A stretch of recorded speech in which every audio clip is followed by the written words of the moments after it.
सारी खबरें शुभ नहीं होती, कुछ मंगल भी होती हैं और जो ना शुभ है ना मंगल है वो करती हैं सावधान। आपको शुभ दिखाने, मंगल बताने और सावधान करने मैं हूं शुभम सिंह और आज हम बात कर रहे हैं अमेरिकी राष्ट्रपति ट्रंप की, जो ईरान इजराइल युद्ध में सीजफायर का क्रेडिट ले रहे हैं। साथ ही उन्होंने इजराइल और ईरान की तुलना स्कूली बच्चों से कर दी, जो सख्ती दिखाने के बाद लड़ाई बंद करने को राजी हुए।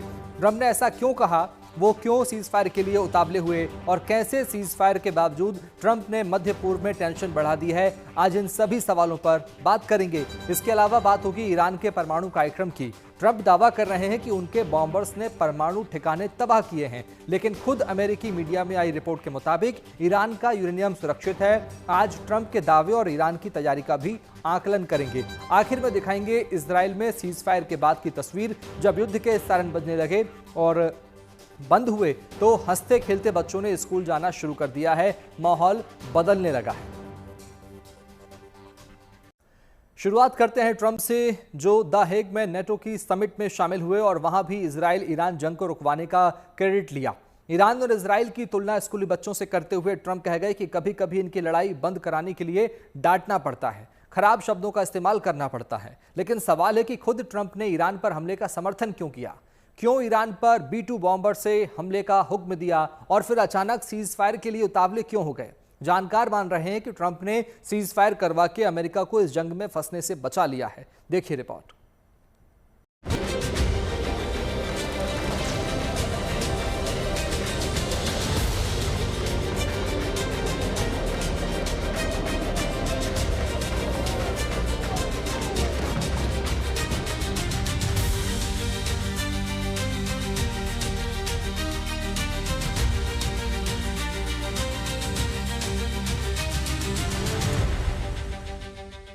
ऐसा धमाका और ऐसी तबाही, इसके बाद तो जंग खत्म होने के आसार बिल्कुल नहीं थे।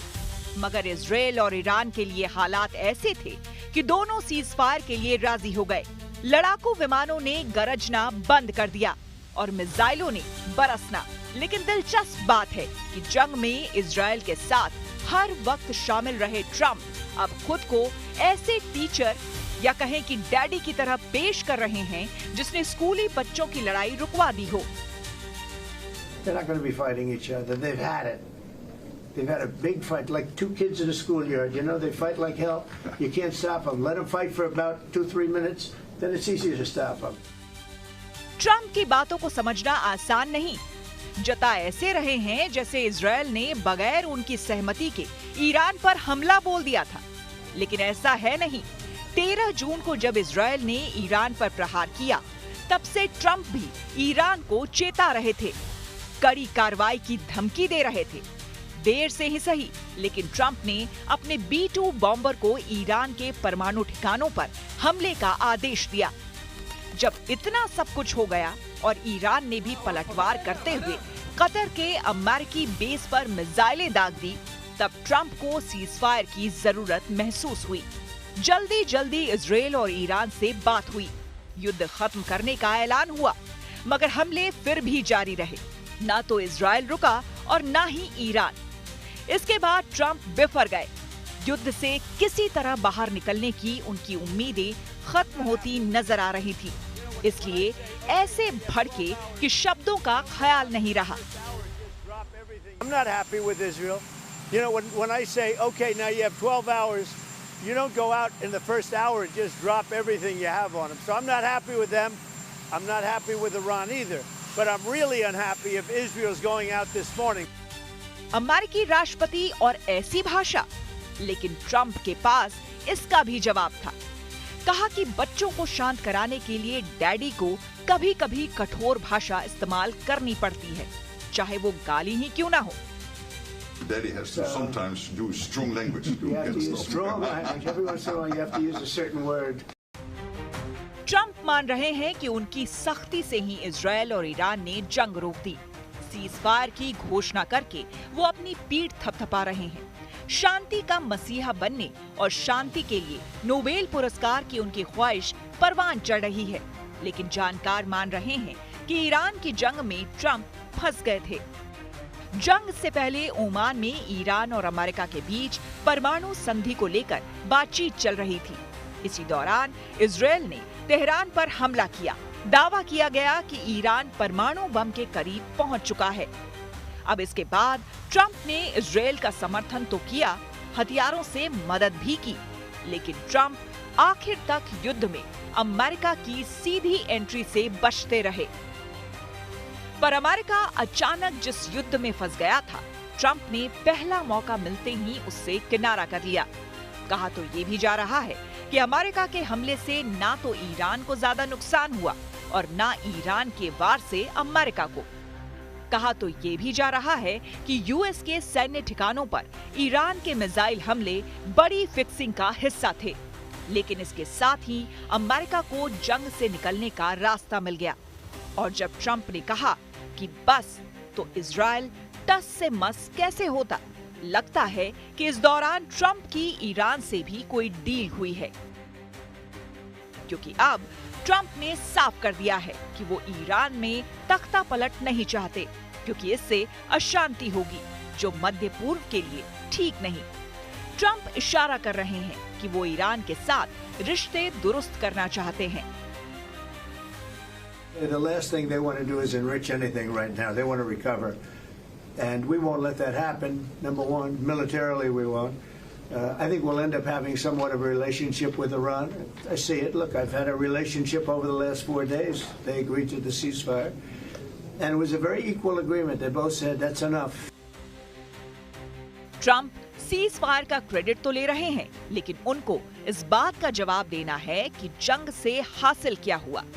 चीजों को ठीक करने की जगह ट्रंप ने कहीं मुश्किलें बढ़ा तो नहीं दी है, क्योंकि ईरान इजरायल युद्ध से मिडिल ईस्ट में दरार और चौड़ी हो गई है। ईरान के समर्थन को लेकर मुस्लिम देशों में भी तनातनी है। सबसे बड़ी बात ये कि जिस परमाणु बम की आशंका को लेकर हमला हुआ, उसका समाधान नहीं निकला है। और जहां तक बात है ईरान में खामनेई की सत्ता की, तो ट्रंप ने उसे पहले से भी ज्यादा मजबूत कर दिया है।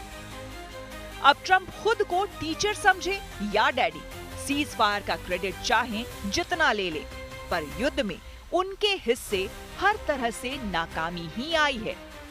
Bureau report, good news today. मुश्किल यह है कि ट्रंप अपनी नाकामी मान नहीं रहे। वो तो ये दावा कर रहे हैं कि अमेरिकी बॉम्बर्स ने ईरान के परमाणु ठिकाने तबाह कर दिए और इस तरह तबाह किए कि ईरान परमाणु बम नहीं बना पाएगा। लेकिन क्या वाकई ऐसा है? खुद अमेरिकी मीडिया में चर्चा है कि हमले में ईरान के यूरेनियम का नुकसान नहीं पहुंचा, यानी कुछ देर के लिए उसका परमाणु कार्यक्रम रुक तो सकता है, पर एटम बम का उसका मंसूबा कमजोर नहीं पड़ा। जानकार मान रहे हैं कि सैन्य कार्रवाई के बाद अब ईरान तेजी से कदम बढ़ाएगा। देखिए रिपोर्ट।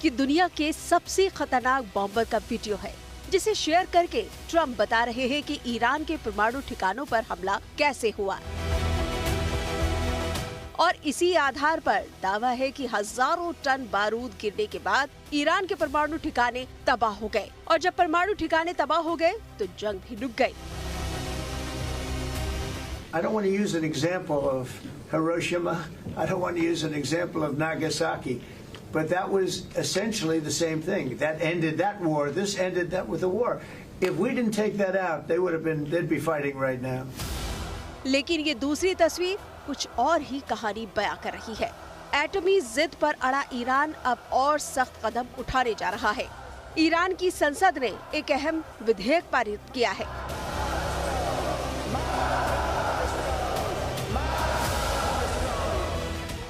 जिसके तहत अब तेहरान और अंतर्राष्ट्रीय परमाणु ऊर्जा एजेंसी यानी IAEA के बीच सहयोग को तत्काल प्रभाव से निलंबित कर दिया गया है। यानी जब तक ईरान के परमाणु स्थलों की सुरक्षा की गारंटी नहीं दी जाती, तब तक IAEA को निरीक्षण नहीं करने दिया जाएगा। संसद में ये प्रस्ताव बिना किसी विरोध के पारित हो गया है। लेकिन समझने वाली बात यह है कि इसके बाद ईरान के फैसले से 2015 के परमाणु समझौते और भविष्य की किसी भी बातचीत पर सवालिया निशान लग गया है। यानी जंग में ईरान के जिस परमाणु कार्यक्रम को तबाह करने का दावा अमेरिका और इजराइल कर रहे हैं, उसे ईरान मजबूती से आगे बढ़ाने का दावा कर रहा है। तो फिर जंग से हासिल क्या हुआ? असल में ट्रम्प के दावे और ईरान की हकीकत में बड़ा पेच है। ट्रम्प और उनकी टीम कह रही है कि जिस तरह बम गिराए गए, परमाणु ठिकाने पूरी तरह तबाह हो गए।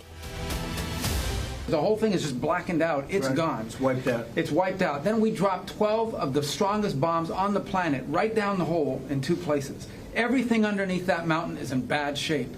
And I refer you to the statement of the IAEA, Mr. Grossi. Yes. You know what he said? He said there was Iran, the way it looked the day before the attack, and what their nuclear program looks like now. 2 very different things. They are way behind where they were just 7 days ago. पर America के इस दावे की धज्जियां उसकी media ही उड़ा रही है। पेंटागन की डिफेंस इंटेलिजेंस एजेंसी की लीक हुई रिपोर्ट के आधार पर CNN का दावा है कि ईरान का परमाणु कार्यक्रम पूरी तरह नष्ट नहीं हुआ है, बस कुछ महीने पीछे चला गया है। दावा है कि ईरान के पास मौजूद संवर्धित यूरेनियम का भंडार नष्ट नहीं हुआ है और ईरान ने अमेरिकी हमले से पहले ही उसे एटमी ठिकानों से हटा दिया था। ऐसे दावों पर ट्रम्प का भड़कना लाजमी है। CNN is scum, and so is MSDNC. They're all, and frankly, the networks aren't much better. It's all fake news, but they should not have done that. When I see CNN all night long, they're trying to say, well, maybe it wasn't really as demolished as we thought. It was demolished. You take a look at the pinpricks, and you see that place is gone. And I will say, I think CNN ought to apologize to the pilots of the B-2s.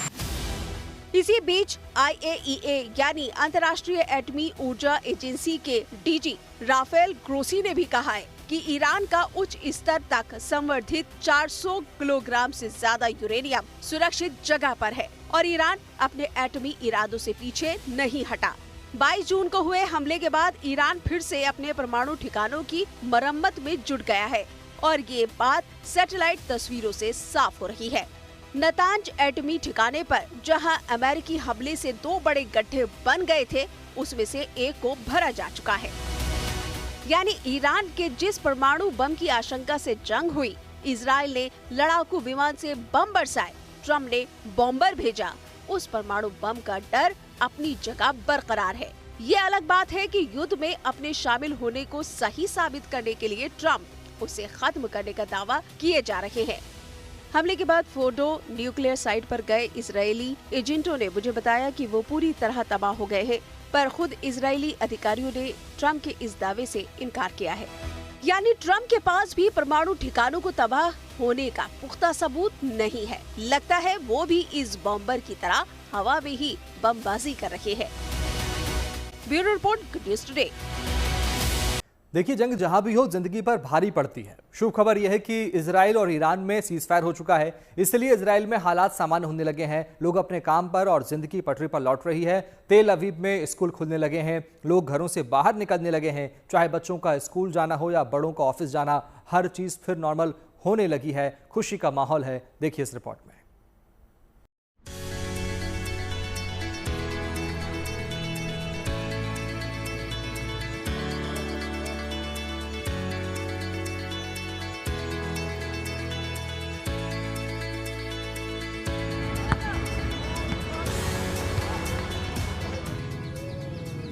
अपनी बच्ची को school छोड़ने आए इस पिता की चेहरे की खुशी देखिए।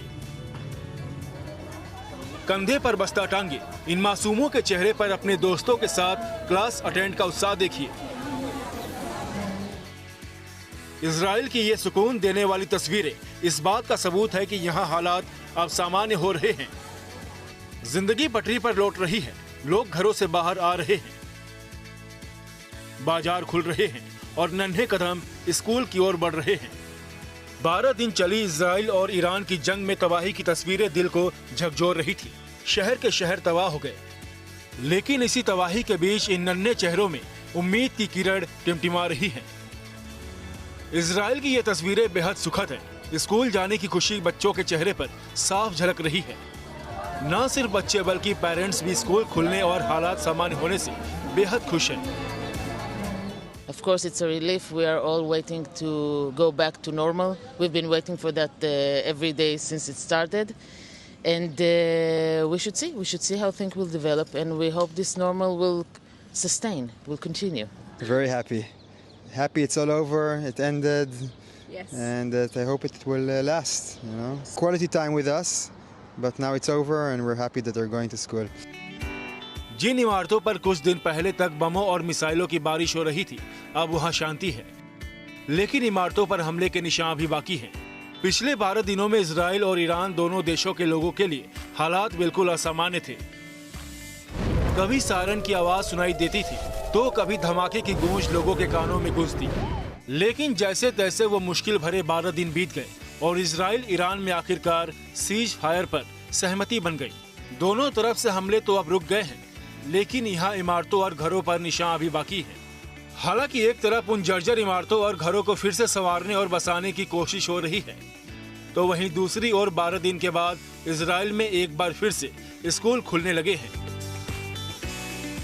We feel really great. It were really not easy 12 days that we had, waking up a few times a night, going down to the underground shelter. Kids are feeling good and we're really excited. पिछले कुछ दिनों में Israel के कई शहरों में सिलसिलेवार तरीके से कई धमाके हुए। ड्रोन और रॉकेट हमलों से धमाकों के बाद आसमान में काला धुआं उठते देखा गया, जिसके बाद से लोग बेहद डरे हुए थे। लेकिन बावजूद इसके लोगों का हौसला नहीं टूटा है और इसकी झलक है ये तस्वीरें, जिसमें ये हंसते मुस्कुराते चेहरे सीख दे रहे हैं कि भले ही कितनी भी मुसीबतें आए, लेकिन उस स्याह अंधेरे के बीच भी उम्मीद की किरण हमेशा अपना रास्ता ढूंढ ही लेती है। Today I feel freedom. I feel that I'm back to life. I went to do gym and the sun, and I can, you know, go outside and have fun. It's life. And I know now much more to appreciate it. To appreciate and to be grateful for life. समंदर किनारे राहत के कुछ पल बिताते लोगों को देख ऐसा लगता नहीं कि कभी यहाँ डर का माहौल था। समुद्र की लहरों की आवाजों की जगह मिसाइलों का शोर था। लेकिन अब ईरान के साथ सीज फायर के बाद ये आम इजरायली नागरिक हर तरह से एक सामान्य जीवन में लौटने की कोशिश में हैं। युद्ध का आतंक अब इन लोगों के दिलों से निकल रहा है, लेकिन बर्बादी की निशानियां इतनी ज्यादा हैं कि उन घावों को भरने में समय लगेगा। इसके बावजूद जीवन दोबारा पटरी पर लौटने लगा है। इजराइल के नागरिकों का हौसला बुलंद है। तेल अवीव से शिवानी शर्मा के साथ bureau report, good news today. उम्मीद है आपका दिन शुभ रहा होगा। कल की मंगल कामना के साथ आपको रहना है सावधान भी। अभी के लिए मैंने शुभम आपसे आपकी शुभ रात्रि की कामना के साथ लेता हूं विदा। देखते रहिए गुड न्यूज टुडे। नमस्कार।